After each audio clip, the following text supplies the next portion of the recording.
Hi, I'm Scott Traylor. Had some awesome things that have been happening. About 7 people have received the Holy Ghost in the last 3 days, and had countless miracles that we can't even really verify all of them that's been taking place.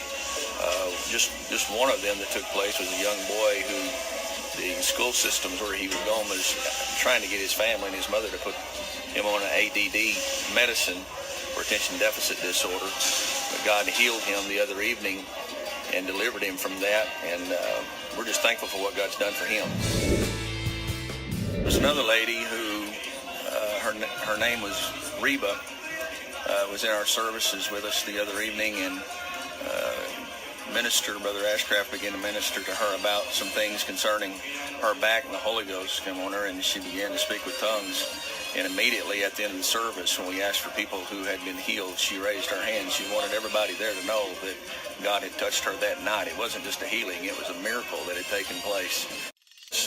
The evangelist asked for people who were having trouble with their marriages, if anybody needed help from God with their marriage, to come to the front.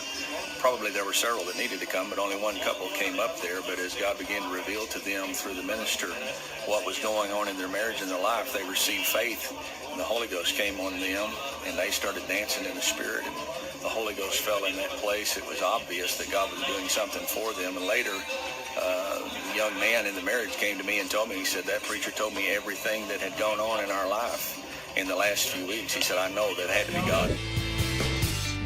The other evening, my cousin was in service with us. She gave her testimony later. She had been on drugs for over 10 years. And she knew that the Lord had delivered her when God refilled her with the baptism of the Holy Ghost. Not only that, she had been struggling with an addiction to nicotine for a long time. But the Lord showed her some things at home the other evening, and when she came to that service, she said, I knew if I could just get here that things were going to change, and it was obvious that it had come into her life.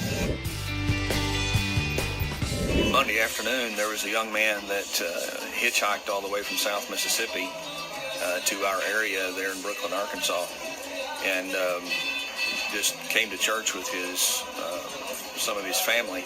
But as our evangelist was ministering to him about some situations, he said that the Holy Ghost was dealing with him about some drugs, and he took them out of his pocket, gave them to the evangelist, and then God filled him with the Holy Ghost. Faith had come to him from this situation, and he was able to receive what God had for him that night, which was salvation for him.